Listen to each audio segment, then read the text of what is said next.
Hello, this is Tobias Trippel from the Young CVCT. We're here at ACC 2016 in Chicago, and with us today is a great honor and pleasure to have you, Professor George Berquist, key opinion leader in hypertension. We just listened to the results of the HOPE-3 trial, and Professor Berquist, what are your thoughts on the trial and the outcomes results, and what is your interpretation of the trial? So HOPE-3 is another Salim tour de force, very large trial of almost 13,000 people, really looking at the question of blood pressure control and lipid control in a very low-risk cardiovascular group. And of course, it's kind of the hope, as in the trial, to put a polypill together. This has been discussed for over a decade now. And what would its usefulness be in actually reducing events?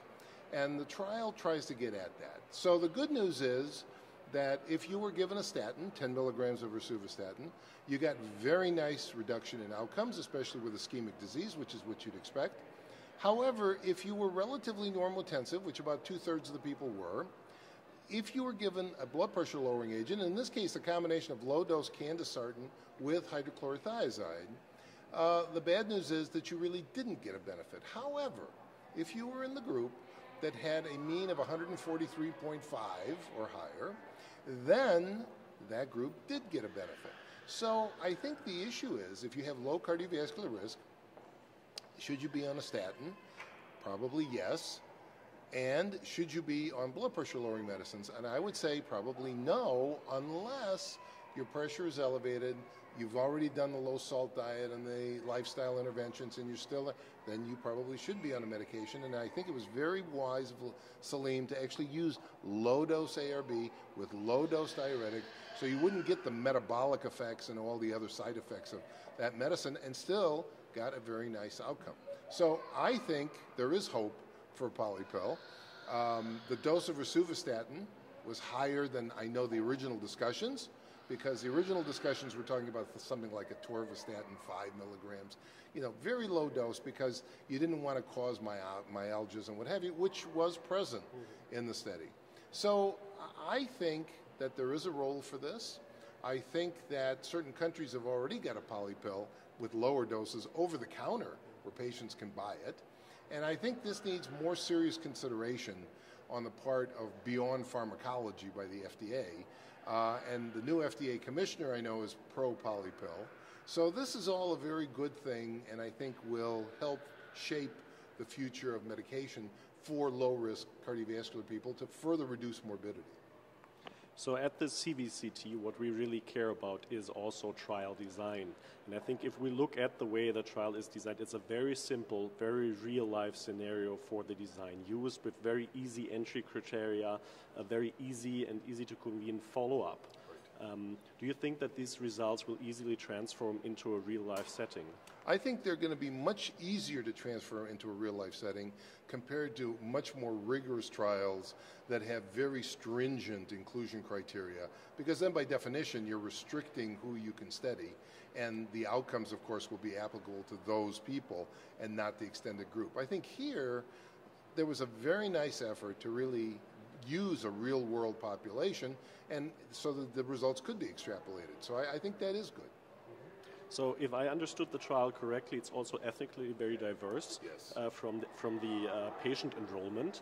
Do you think that there are certain groups that may be underrepresented maybe for an American population? Yeah, the common conundrum, there really were not a large representation of African Americans in the study, and so can the results be extrapolated to that group?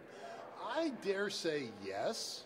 However, being statistically relevant, you'd have to say maybe it should be tested.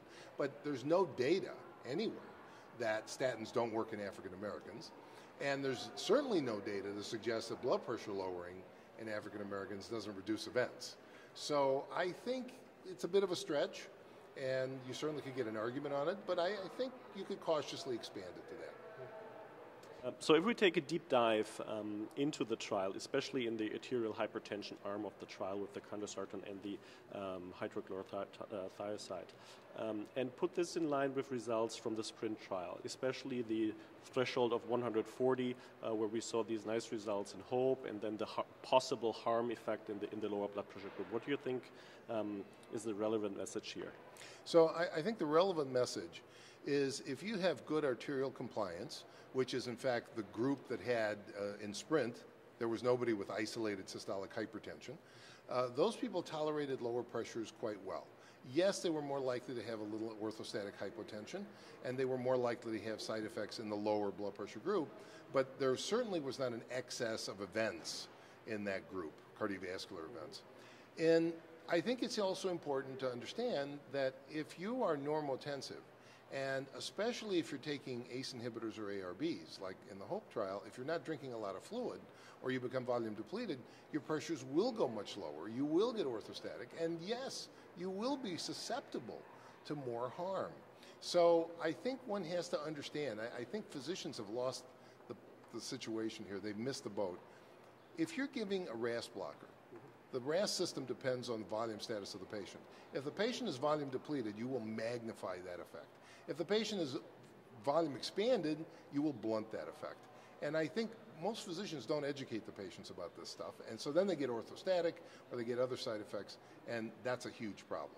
So I think in these trials where they were given as usual, the people that got into trouble are the people that really were not drinking a lot of fluid. Nobody assessed that, so I can't prove that. But I can tell you in clinical practice, I can prove it in spades. So I think it's important to understand that lower is not always better.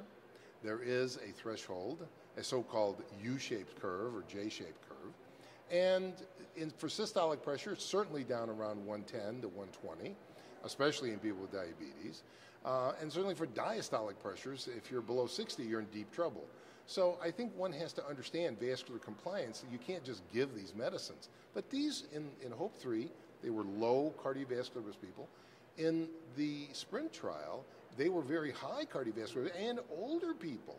And guess what? The older people, especially those over 70, did great. If you're over 75, you did great with a blood pressure around 120. Now, big difference. The way blood pressure was measured in HOPE-3 and the way blood pressure was measured in the SPRINT trial are not the same. And so SPRINT actually used the guideline per the American Heart Association, which nobody in clinical practice does. And so, of course, you're going to get a lower pressure. So really the way to think about pressure from SPRINT is not less than 120. It's really to convert it and look at it in the range of blood pressure. So say 125, 126, to maybe 132. That's really the range of blood pressures that seem to be optimal, at least in non-diabetic people. And I think if you look at the data from HOPE-3, it was the people that got below those ranges that got into trouble. And I guarantee you those are people that weren't drinking a lot of fluid. So taking the results from HOPE-3 and SPRINT to your clinic, what would you immediately advise to implement? Number one, everybody should have a cholesterol check. And even if the patient refuses, I probably generically would put him on rosuvastatin, which is what I do anyway. So that's a must. I think as far as blood pressure goes, I would look at the readings at home, at the office, but I also mandate home blood pressures. And so I would look at the home blood pressures, and if you were averaging around 140 or higher, I would automatically put you on low-dose combination therapy. And I think that would be in line with the findings also from HOPE, which did not include patients measuring blood pressure and had these events created. Right. One last question regarding the CVCT. Yes. What do you think is the major advantage of attending the CVCT Forum, the Global CVCT Community Meeting in Washington, D.C.? What is your personal learning in that? So CVCT is a distinct meeting. It is unique. There is no other meeting like it where you bring together academia, FDA, industry, and everyone has equal say in the forum. There's a real discussion of real topics. It has to be very high-level scientific. Nobody has a platform to speak for more than 10 minutes at the most, and there's a lot of heavy questioning with a lot of real honesty. So it really is what politics should be, a lot of honest dialogue, which doesn't happen in politics. But at this meeting, more so than I think any other meeting, you have that. It's a distinct opportunity to see that, participate in it, because the audience can participate as well. And they cover a broad range of topics on not only cardiovascular disease, but renal disease. And it's all focused around clinical trials and the interpretation of these trials in the clinical setting, much like what you were asking me just now. Thank you, Professor Beckwith, for joining us today. My pleasure. And thank you for watching.